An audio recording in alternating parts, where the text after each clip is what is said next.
অসমীয়া ব্যাকৰণৰ বিপৰীত অৰ্থ বুজা শব্দ কিছু ক'বলৈ লৈছোঁ। আদি শব্দটোৰ বিপৰীত শব্দ দুটা অন্ত আৰু শেষ। সেইদৰে আপোন, পৰ, আশীৰ্বাদ, অভিশাপ, অনু, বৃহৎ, অনুগ্ৰহ, নিগ্ৰহ, অনুৰাগ, বিৰাগ। সেইদৰে অনুকূল, প্ৰতিকূল, অলপ, বেছি, অহংকাৰ, নিৰহংকাৰ, অতিবৃষ্টি, অনাবৃষ্টি, অমৃত, গৰল, অন্তৰ, বাহিৰ, অসীম, সসীম, অভাৱ, উভৈনদী। অন্ধ শব্দৰ বিপৰীতে দুটা বিপৰীত শব্দ আছে, চাক্ষুষ আৰু দৃষ্টিসম্পন্ন। আচল, নকল, আন্ধাৰ, পোহৰ, আকাশ, পাতাল, আদান, প্ৰদান, আবাহন, বিসৰ্জন। আধুনিক আৰু অবাৰ্চিন বুজাবলৈ প্ৰাচীন শব্দটো বিপৰীত শব্দৰূপে ব্যৱহাৰ কৰা হয়। ইষ্ট, অনিষ্ট, ইহলোক, পৰলোক, ইচ্ছা, অনিচ্ছা, উক্ত, অনুক্ত, উৰ্বৰ, অনুৰ্বৰ, উত্তম, অধম,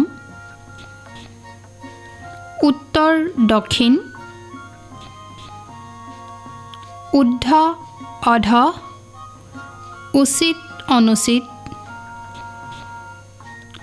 উৎকৃষ্ট, নিকৃষ্ট, উচ্চ, নীচ, উপকাৰ, অপকাৰ।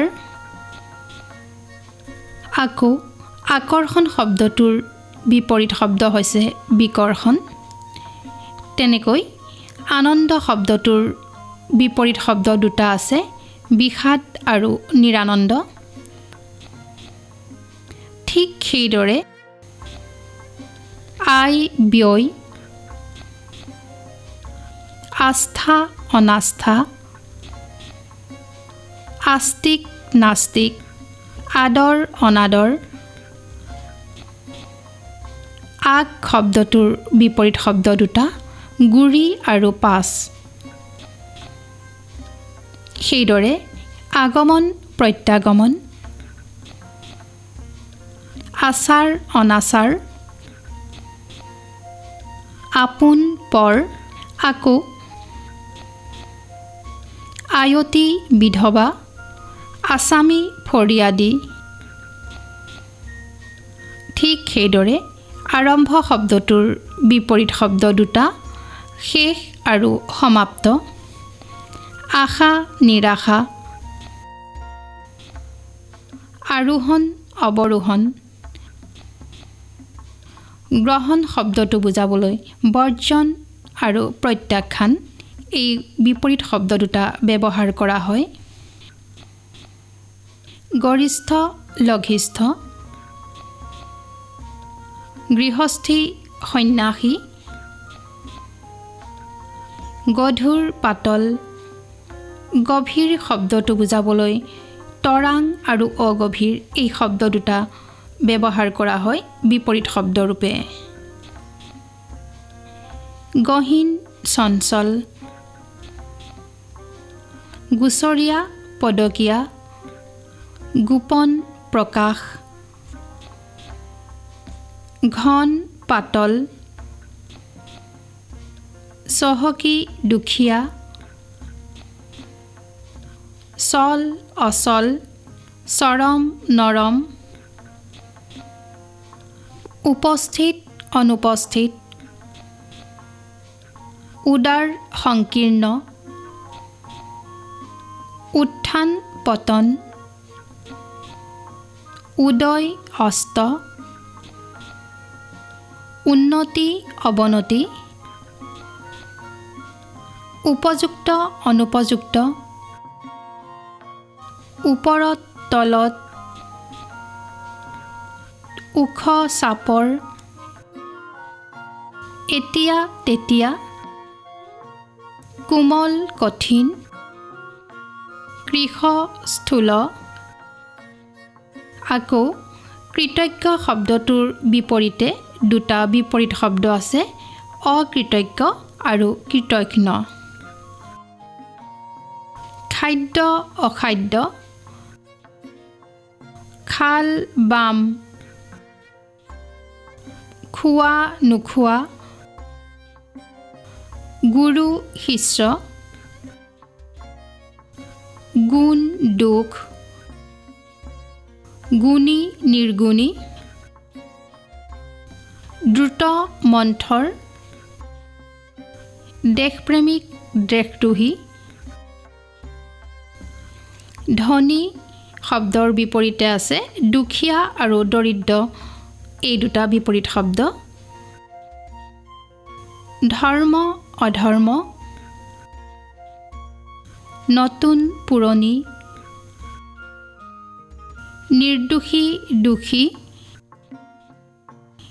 নিৰ্মল মলিন, নিৰাপদ বিপদজনক, নিৰাকাৰ সাকাৰ, নিৰ্ভীক ভীৰু, ন্যায় অন্যায়, পণ্ডিত মূৰ্খ। পুনৰ পৰিষ্কাৰ শব্দৰ বিপৰীতে ব্যৱহাৰ কৰা বিপৰীত শব্দ দুটি হৈছে লেতেৰা আৰু অপৰিষ্কাৰ।